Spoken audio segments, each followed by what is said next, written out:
De retour sur le plateau de Droit au but à Sport Définition.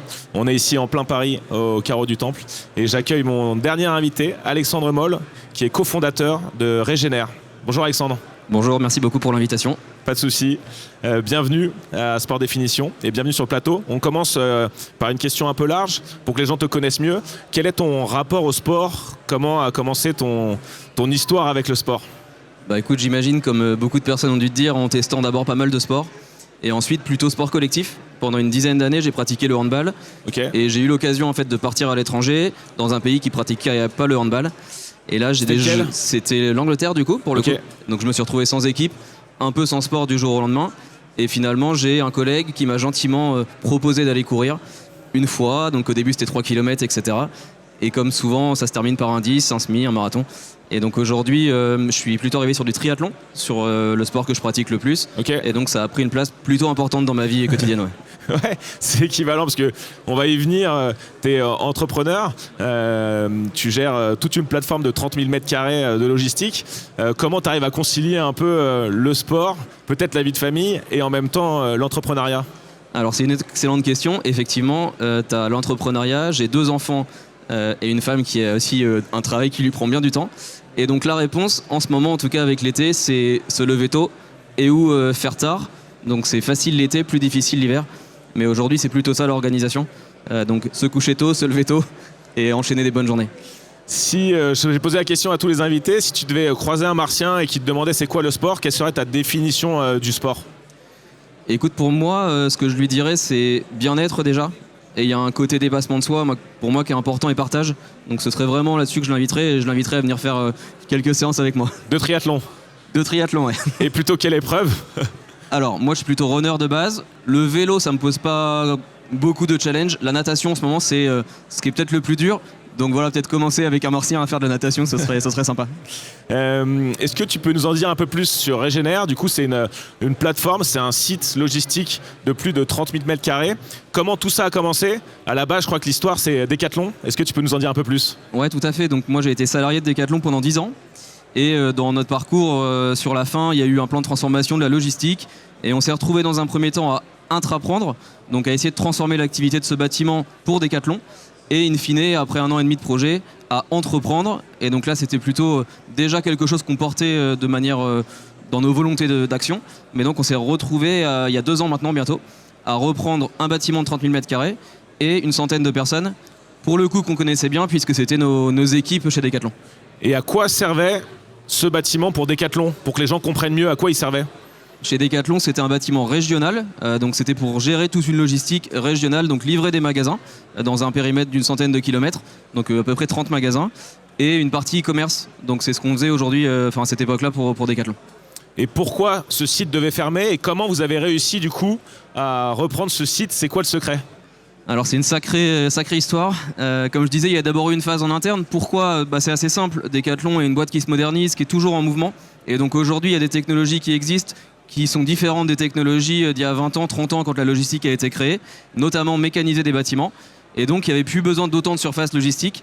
Et il se trouvait que le bâtiment sur lequel je travaillais était un des derniers ouverts, donc avec des équipes jeunes et qui avait toujours été ouvert en surcapacité. Et donc ça a été dans le plan de transformation, le bâtiment dont Decathlon s'est séparé sur la partie française. Et comment vous avez réussi à le lancer du coup? Parce que je crois que Decathlon au début était dans le plan de reprise, c'était un de vos premiers clients. Et comment s'est fait un peu la transition? Qu'est-ce que vous faisiez au début? Et qu'est-ce que maintenant est Régénère? Alors au début, la chance qu'on a eue, c'est que Decathlon nous a accompagnés pendant 15 mois. Donc pour eux, c'était une manière de pouvoir se libérer du bâtiment et pour nous d'entreprendre dans des conditions assez confortables. Et donc ça, c'est les 15 premiers mois. Et donc là, c'est création du nom de l'entreprise, réécriture d'un projet pour les équipes, trouver nos premières marques, parce qu'on sait très bien travailler pour Decathlon, intégrer des nouveaux clients, etc. Forcément, c'est un autre challenge. Et donc se faire connaître. Ça, c'était les premières étapes. Et comment on passe, du coup, ça c'était la première étape, c'était le cœur de l'activité, mais vous avez voulu transformer cette activité, vous faites d'autres choses, c'était déjà au départ du projet, est-ce que tu peux nous en dire un peu plus sur les nouvelles activités que maintenant vous faites avec Régénère? Ouais, tout à fait. Donc nous, globalement, on est logisticien, donc une marque qui s'adressera à nos services, on sait très bien gérer sa logistique magasin et ou internet, et on propose 2 services différenciants qui vont souvent de pair avec le sport, un atelier de personnalisation textile, et un atelier de réparation qui permet aux marques de lancer leur premier modèle de ce qu'on appelle circulaire, donc location, réparation, seconde vie. Et donc ça, c'est des modèles qui sont de toute façon tendance et qui vont prendre de l'ampleur dans les années qui viennent. Et effectivement, on a commencé avec une base de compétences Decathlon, mais qu'on a ouvert depuis multi-clients, qu'on a digitalisé, etc.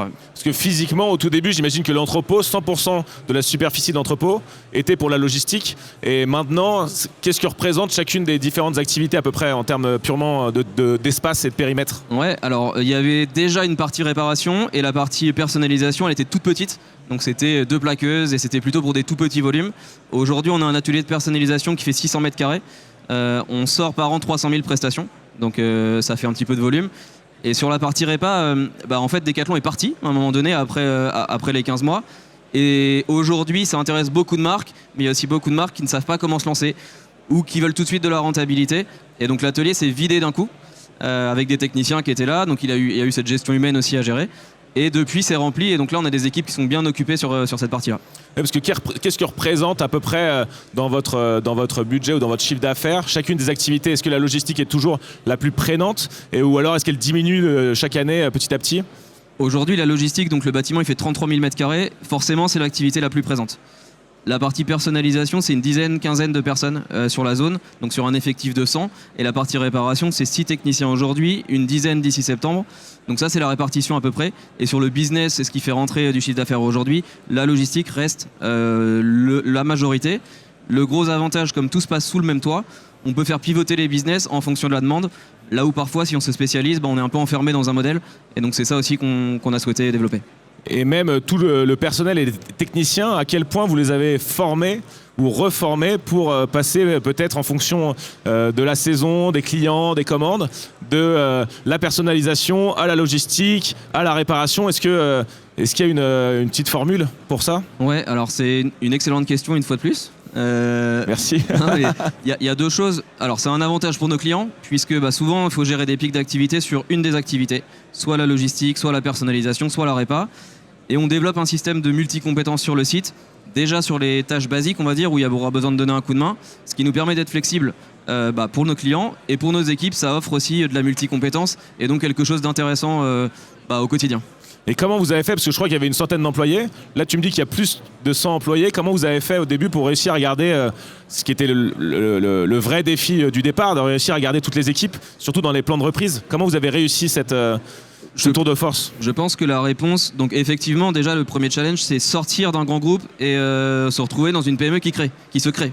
Donc là, il y a perte de repères totale. Je pense que ce qui a beaucoup aidé, c'est que nous, on suive dans le mouvement, puisque si on était parti, je pense qu'il y avait tout de suite une perte de repères et donc ça aurait été compliqué.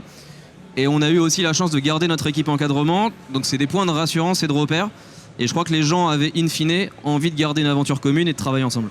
Et à quel point le fait de venir de Decathlon et d'être en interne a été un point fort pour vous et peut-être un point fort au départ et peut-être une limite ensuite ou pas?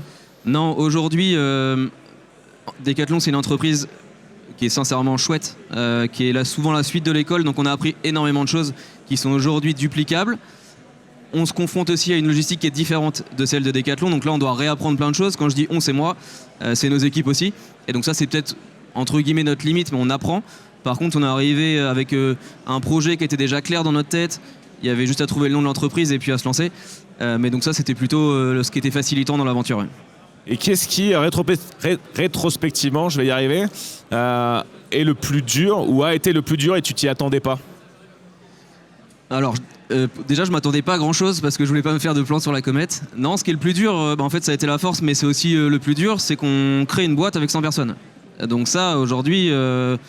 il faut occuper tout le monde, il faut que ça plaise à tout le monde. Donc on a quand même eu ce truc de, je passe d'un grand groupe, ok, on me parle, on me présente un projet, comment je vais m'y retrouver? Et donc le change humain nous a pris finalement pas mal de temps, là où forcément on a aussi du temps à passer sur beaucoup de nouvelles fonctions, la commercialisation, la communication. Et donc faut bien réussir à trouver sa place pour pas se noyer dans un sujet et oublier les autres. Donc bien trouver l'équilibre sur ça. Et qu'est-ce qui a finalement été un peu plus simple, où tu t'es dit qu'il y a été une bonne surprise, alors que tu t'en faisais peut-être une montagne en tant que néo-entrepreneur? Non, ce qui est simple, mais alors parce que je le sentais moi aussi intérieurement, c'est que c'est ce que j'ai envie de faire.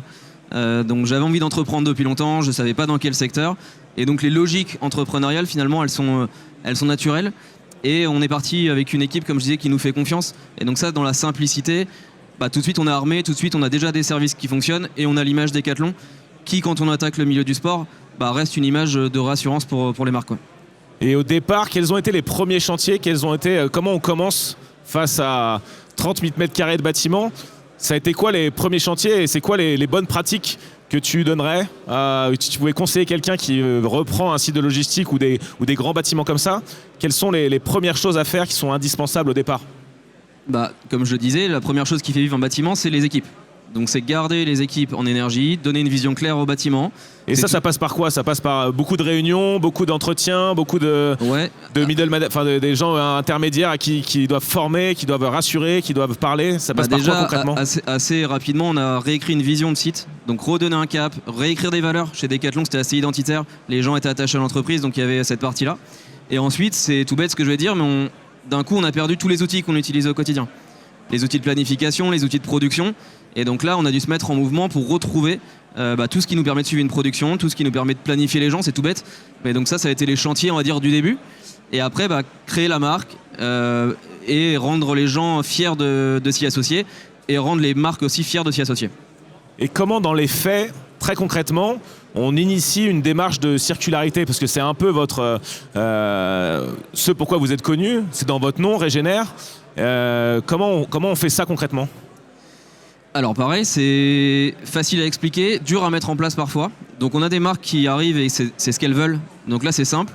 Et on a des marques qui viennent plutôt au début pour la logistique, voire la personnalisation, et qui in fine sont intéressées. Et donc là dans l'équipe, on est 3 cofondateurs et on a Bastien qui est plutôt spécialisé à accompagner les marques, les accompagner à faire leur premier business plan, les conseiller, etc.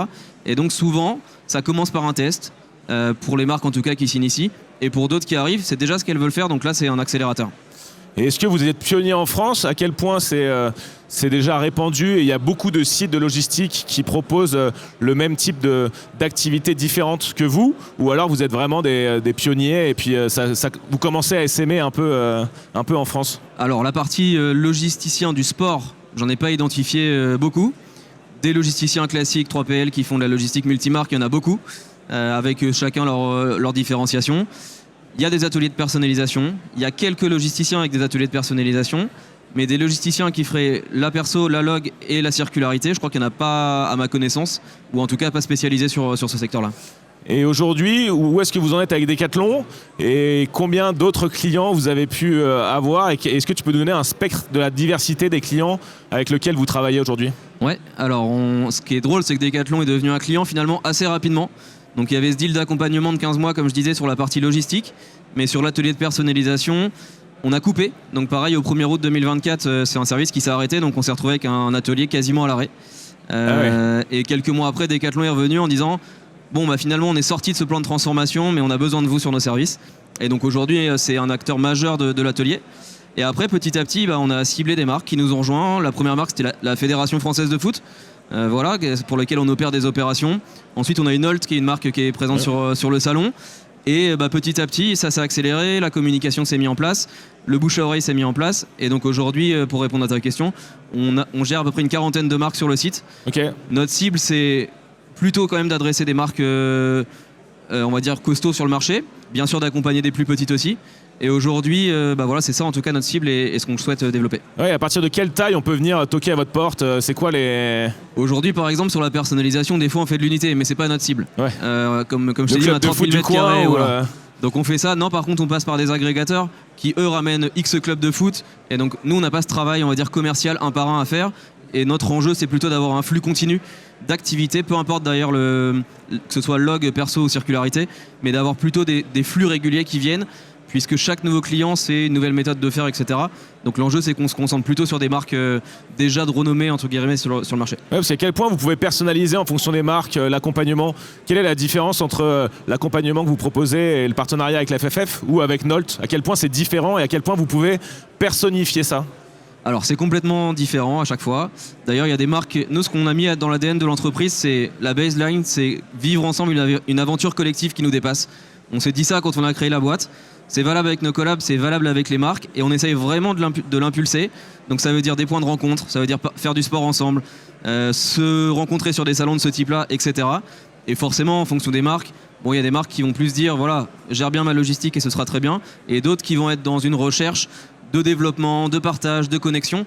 Nous, notre but ultime, c'est de réussir à fédérer ces marques-là pour construire l'avenir du sport, des marques de sport en tout cas. C'est ça l'enjeu.